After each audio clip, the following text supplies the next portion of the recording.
Hey, in this video, we're going to take a look at a new product from FJDynamics. This is a beast of a power station with some unique design characteristics. This is the FJDynamics MP2000. Is it worth a look? Let's find out.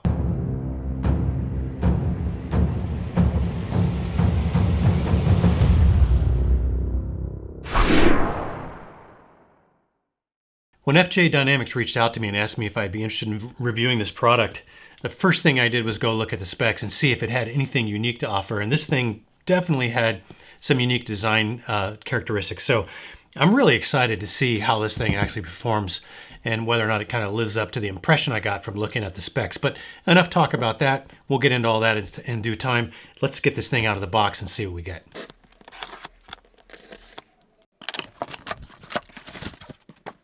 All right, got one user manual here.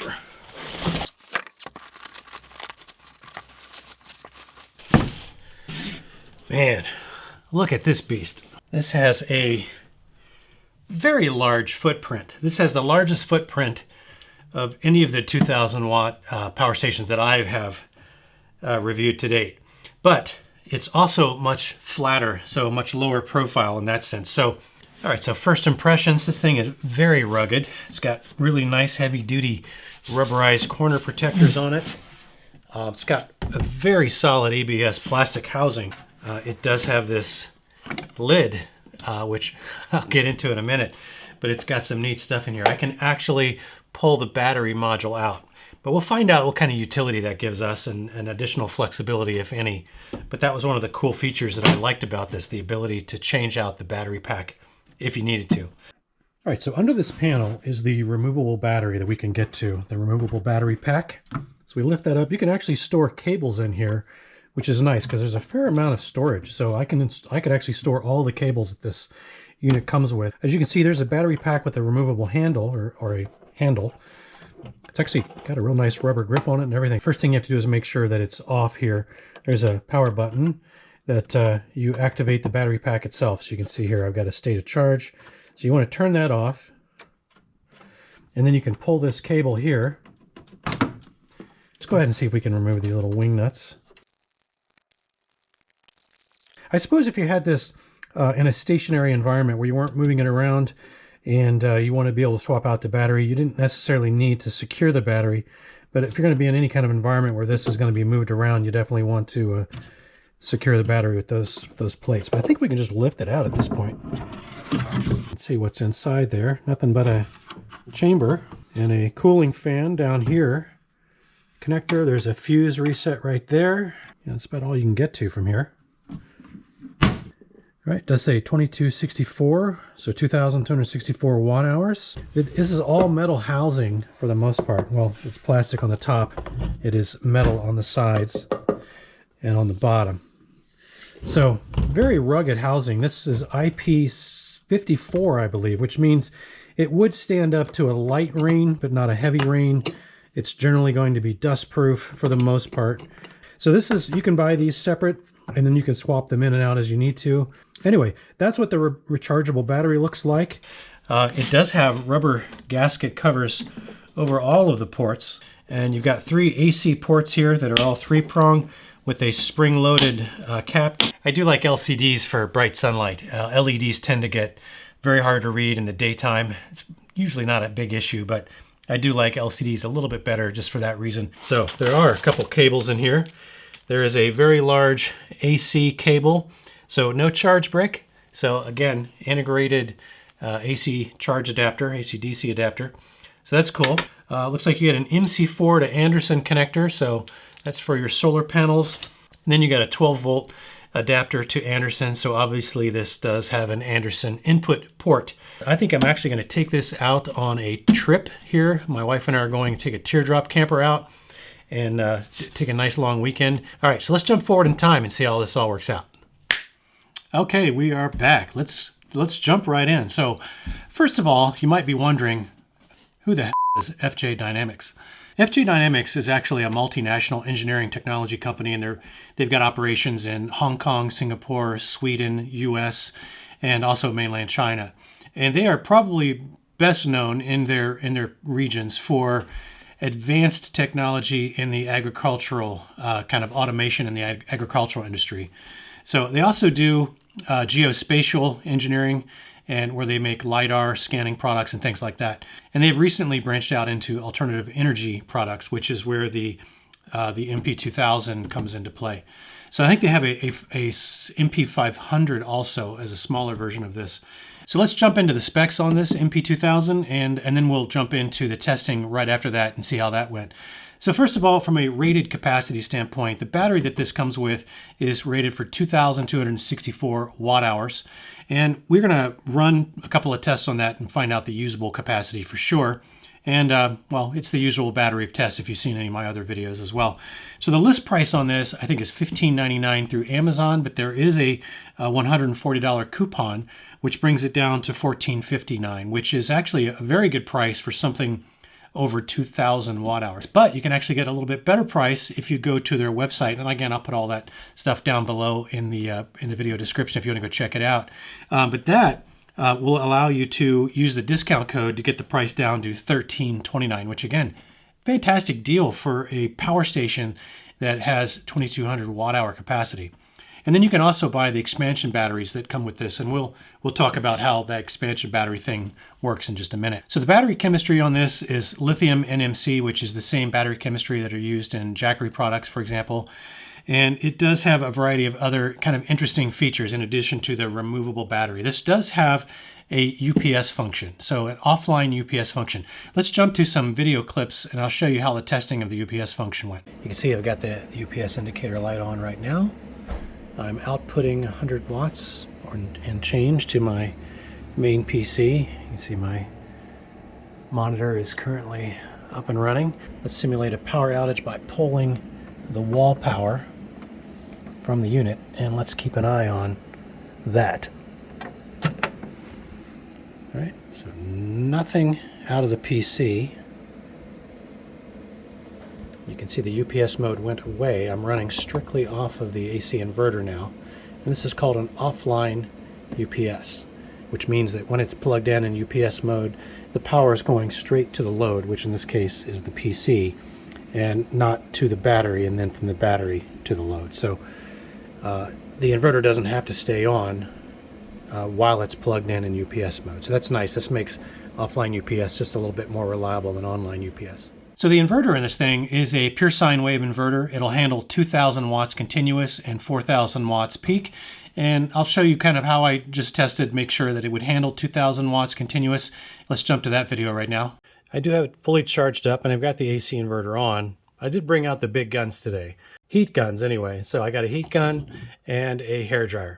We'll take it maybe from 1,000 watts to a little over 1,700 watts and see if it runs, and then we'll try taking this up all the way. That'll put us just over the 2,000 mark, continuous, and we'll see if the power station can handle just a little bit more than that rated 2,000 or not. So let's find out. Got 1,000 watts. Let's dial that up. No problem at 1,700 watts. Let's add another 300 watts and see what we get. Alright, so we're just knocking at the door of 2,000 watts. We're running no problem. Now let's see what happens if we jump the hairdryer all the way to highest position. So this is going to add another 350 watts or so. And let's see if we get it shut down. Let's just kind of watch this.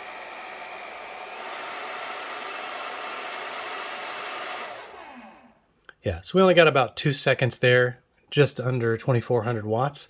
So this inverter can definitely handle 2,000 watts continuous, and if you exceed that by any significant amount, it's going to shut you down after just a couple of seconds. But that's the kind of performance you typically expect out of a 2,000 watt inverter. And speaking of the inverter, I always like to know how much a no-load draw will the inverter pull off of the battery capacity when you're not actually powering anything. So just by leaving the inverter on, what I found was that the inverter will consume about 1.5% per hour of your battery capacity, up to about 18% total, because this thing will shut off. From what I can tell, it seems to auto shut off if no power has been drawn through the AC ports after about 12 hours. If you forget to turn the inverter off, it'll consume about 18% of your battery capacity before it shuts off. So if you've got something that's very low power draw, as long as it draws power from the AC ports at least once in a 12-hour period, it shouldn't shut off on you. Now, from a solar input standpoint, this is rated for 600 watts of solar, up to 600 watts of solar. There's actually 2 Anderson ports on the left side of the unit right here, or I guess right side if you're looking at it from the front. I'll put a picture up there so you can see what those look like.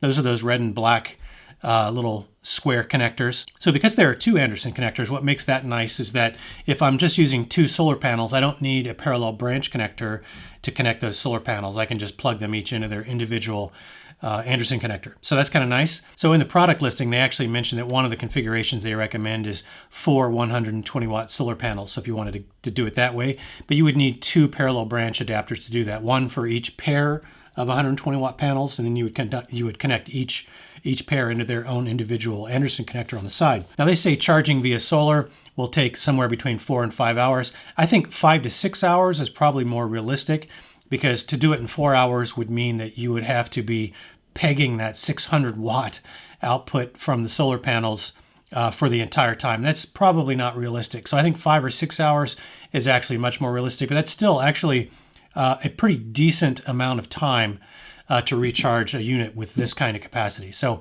600 watts, a lot of units will have a higher DC input max, but I'm just not sure that you typically need that in most cases. Now the weight on this guy it's kind of a beast. This thing weighs almost 60 pounds, 59.5 pounds. And it's better lifted from the back than the front because that weight is actually in that back 2/3. So just a little user tip there for you if you have to carry this thing around. Now let's talk about the dimensions, because this is important to know for a unit that has as large a footprint as this thing has, because this is going to determine where you can store it. And this thing has 22 3/4 inch length from this direction here, from the outside of the handle on either side. And then from a depth standpoint, from front to back, it is 14.5 inches deep, and it is 10.25 inches high up to the very top. And FJDynamics does give you a full 2-year warranty on this power station. Plus, they do have a kind of a no-hassle 30-day full refund return policy. If you get this thing and just find out that you just don't like it for some reason, they'll take it back within 30 days, no questions asked. So another cool thing that I kind of alluded to during the unboxing is it does come with a really large, heavy gauge AC charge cable. So there's no AC adapter separate that you have to worry about. You just plug the AC cable right into this right side here, and it charges up. So that's kind of nice to not have to worry about having an external AC charge brick. And I do like the extra space in this little lift up thing here, because you can store all the cables in there, and it's nice to not have to keep track of the cables. They just fit in there, and I actually really like that. I wish more power stations had that particular feature. Now, I already mentioned the 2 Anderson connectors on the side. Let's take a look at the USB connections that are on this thing as well. I'll put a picture up there for you so you can see what those look like. And you can see it's got 4 Type A ports. And those are all quick charge 3.0 or 18 watt ports. And then it's got 2 PD 60 watt Type C ports, which is also very cool, because a lot of devices like larger tablets, a lot of laptops now take PD charging, so you can actually charge those laptops without their AC adapters using that Type C output. Now, from a charging standpoint, this thing does have fast charging. As I mentioned, you just plug the AC cable in there, and it will charge from 0 to 100% in 2 hours or less. So this thing pulls 1,200 watts of power when it's charging. So you do have to be a little bit careful that if you plug this into a circuit in your house where you're already drawing a fair amount of power, you might trip a circuit breaker, because this thing is a power-hungry beast when you are charging. So just be aware of that. As long as you are plugging it into a circuit that's not being taxed heavily by other things, you'll be just fine. Now, one of the most important things that I like to test for is what is the actual usable capacity. As I mentioned, rated capacity is 2,246 watt hours. Let's jump to some video and we'll talk about what the actual usable capacity is, both from a DC discharge and from an AC discharge standpoint. So let's find out what the usable capacity is via the DC discharge test. And we're going to plug this guy in. That says 12 volts, 8 amps. So we're going to dial this up to 8 amps. And we're just going to let it run. So that's about 100 watts. So on the DC discharge test, when it finished, I got a total of 1,834 watt hours. That gives me about an 81% efficiency, which is fairly average out of the DC discharge from the other power stations that I have tested. So it's right in there, pretty much an average number. Let's talk about the AC discharge. You can see me setting up the AC discharge test. I'm just basically using a heat gun, and I pulled pretty much, say, 700 watt continuous. And I still actually was able to get out of this 1,947 watt hours of capacity on the AC side, which is actually a bigger number than I got on the DC side. And that equates to about an 86% efficiency out of that AC inverter. So that's a pretty decent number, actually. That's actually inching up there into the above average category. All right, so let's talk about who is this for? I think because of the size of this thing, just the sheer size, I mean, I'm not talking about physical size, the footprint, I think it's primarily best suited for home backup battery power type applications or emergency power supplies, or in larger kind of RV environments where you might have enough floor space to tuck this somewhere where it's out of the way. I think it's maybe a bit overkill for something like a teardrop trailer. And we did take this camping, by the way. I'll put some video up here while I'm talking about that. But in a teardrop camper, this will not fit inside a small teardrop camper. Like the one that we just took out last weekend. It just takes up too much space. But it did fit in the back of the car, and I used this for the entire trip to power my 12-volt fridge. And it worked great for that. In fact, I never dropped below 90% capacity on this thing the entire time. So this thing is really, like I said, it may be a bit overkill for that kind of application, but it will certainly get the job done. But as I said, I think it's best suited where you can put it somewhere and not have to actually cart it around, because it is a heavy beast, and I wouldn't want to have to move it on the regular. But if you buy this thing through their website and you apply that coupon code that I've got in the description, you can get this and a backup battery for about $2,400 US, which for over 4,400 watt hours of capacity is actually a very good price. Now, the one thing I would say with respect to that backup battery is it doesn't appear that they, at this point anyway, offer a way to charge that backup battery outside of the MP2000 unit itself. So in order to charge it, you kind of have to swap it in, charge it up. Now it will charge very fast. You can get it charged from 0 to 102 hours, swap it out, and then you've got a fully charged unit available for when the other one runs out. Then you can swap the batteries.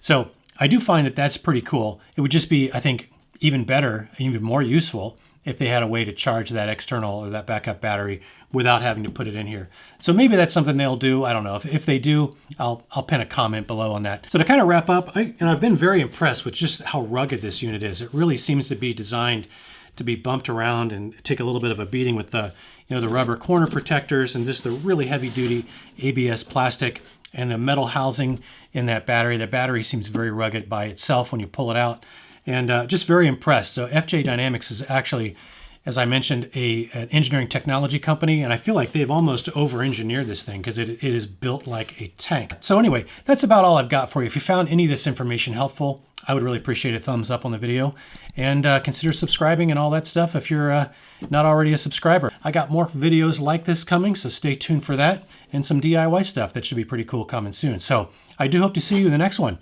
Until then, have fun out there.